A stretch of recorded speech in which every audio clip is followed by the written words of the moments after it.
ओम शांति। 23 जुलाई के ईश्वरीय महावाक्य है, हमें वारिस बनना है, श्रीमत पर चलना है, कोई भी कार्य श्रीमत के विरुद्ध नहीं बनना है। और 2 प्रकार के वारिस बताए, एक जो समर्पित बच्चे हैं वो वारिस हैं, दूसरा जो घर परिवार में रहते ट्रस्टी होकर रहते हैं वो वारिस हैं। वारिस क्या होता है? संपत्ति का मालिक। तो यहाँ हम ईश्वर के वारिस बनते हैं। रावण की गोद अर्थात बुराइयों की गोद से हम ईश्वर की गोद में आए हैं। तो पहले रावण का जो हमारे पास संपत्ति थी वो ईर्ष्या, द्वेष, क्रोध ये सब कुछ था।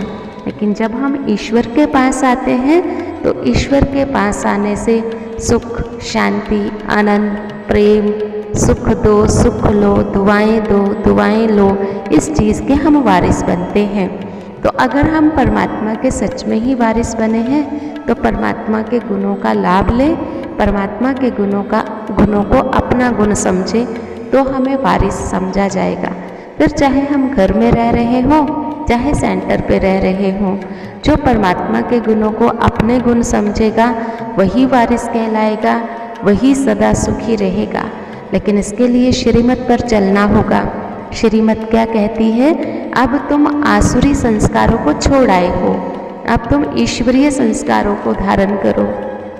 तो अगर हम ईश्वरीय संस्कारों को धारण करते हैं तो परमात्मा कहते तुम वारिस सदा ही सुखी रहेंगे और विश्व के मालिक बन जाएंगे। गीत है, हमारे तीर्थ न्यारे हैं। फिर इसमें बाबा ने समझाना चाहा कि बच्चे हमारे तीर्थ तो शांति धाम है, माउंट आबू है, जो भी बाबा के घर है वो हमारे तीर्थ हैं। मन बुद्धि को जहाँ पर राहत मिलती हो, सुकून मिलता हो, शक्ति मिलती हो, वही हमारे तीर्थ हैं। 4 धाम हमारे सर्वोच्च तीर्थ हैं। फिर बाबा ने समझाया, मैंने तुमको कर्म, अकर्म, विकर्म की गति समझाई है। कर्म तो हम सब करते ही हैं। अकर्म क्या होता है? जिसका ना पाप हो ना पुण्य हो। और विकर्म वो होता है जो देह अभिमानवश, स्वार्थवश किए कर्म, वो विकर्म होते हैं। परमात्मा कहते अब इन सबको छोड़ो, तुम सुख कर्म करो, मैं तुम बच्चों को बैठ अच्छे कर्म करना सिखलाता हूँ। फिर बाबा ने समझाया, देह अभिमान छोड़ो, देही अभिमानी बनो।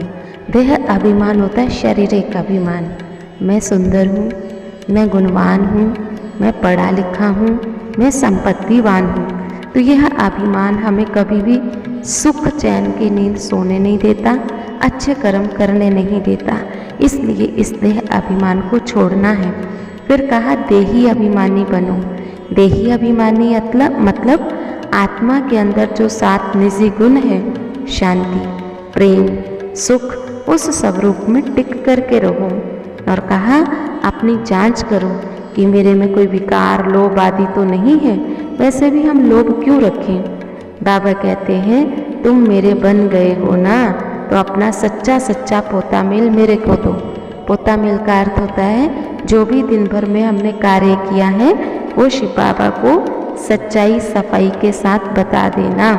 अगर हम बाबा को सच्चाई सफाई के साथ बताएंगे तो क्या होगा? हमारा पाप कर्म नहीं बनेगा और पुण्य कर्म के लिए हमें प्रेरणा मिलती रहेगी।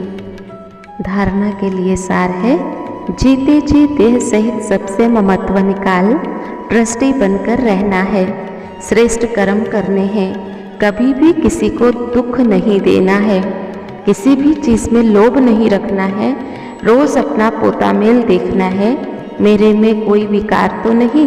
देह अभिमान छोड़ एक बात को याद करने का श्रेष्ठ कर्म करना है।